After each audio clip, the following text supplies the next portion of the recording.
नमस्कार। लंबे समय से एक सवाल सरकार और कानून के सामने आ रहा है और वो ये कि किसी अपराध के दोषी को जेल में सजा काटने के लिए भेजे जाने पर वहां उसे ऐसी सुविधाएं मिलती हैं जो गैर कानूनी होती हैं।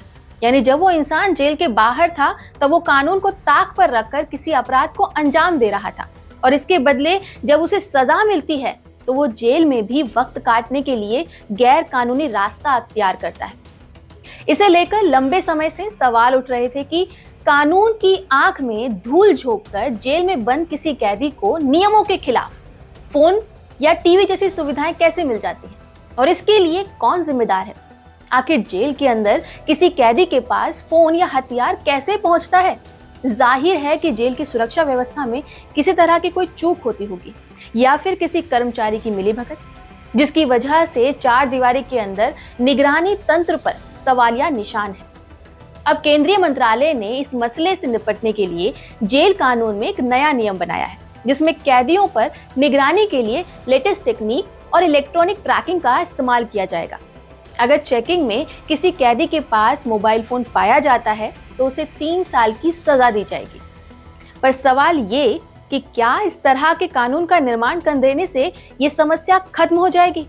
जेल में आने वाले कैदी संगीन जुर्म में सजा काट रहे होते हैं जिनका नेटवर्क काफी बड़ा और फैला हुआ होता है। उनका ना सिर्फ अपने गैंग में काफी बोलबाला होता है बल्कि उनका साथ देने में राजनेताओं का भी खूब सपोर्ट होता है। इस वजह से भी कैदियों के अंदर का डर खत्म हो जाता है और वो कानून को जरूरी ना समझकर मनमानी करने लगते हैं। सवाल ये भी उठता है कि क्या इस नियम के बन जाने से जेलरों की सुरक्षा का ध्यान रखा गया है या नहीं। जिस देश में प्रधानमंत्री के अलावा तमाम राजनेताओं की सुरक्षा का ध्यान रखा जाता है, खुलेआम सड़कों पर रैलियां करने पर भी रत्ती भर भी सुरक्षा में कमी नहीं दिखाई जाती, Z+ सिक्योरिटी मिलती है, वहां के जेलरों को जेल की चार दीवारी के अंदर जहां आने जाने का सिर्फ एक ही रास्ता होता है वहां भी सुरक्षा नहीं मिल पाती। हाल ही का वाकया मैं आपको याद दिलाना चाहूंगी जब जेल में मोबाइल नहीं ले जाने पर लॉरेंस बिश्नोई ने जेलर को धमकी दी थी।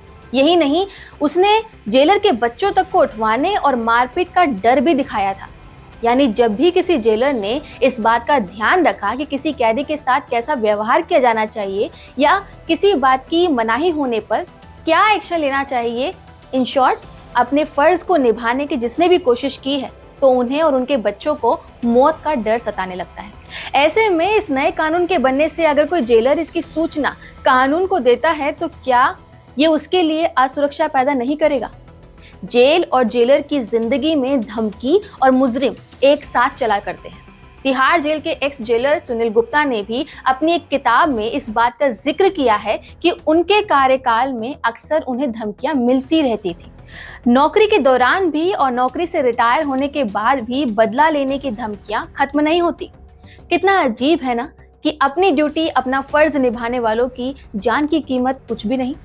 तो क्या हम ये मान ले कि अधूरे कानूनों को बनाकर समस्या से निजात पाने की जगह उसे बढ़ाने के लिए कानून बनाए जाते हैं, या ये मान ले कि संसद में बढ़ते अपराधी कैटेगरी के नेताओं से इस समस्या पर एक बेहतर कानून बनाने की उम्मीद करना ही गलत है।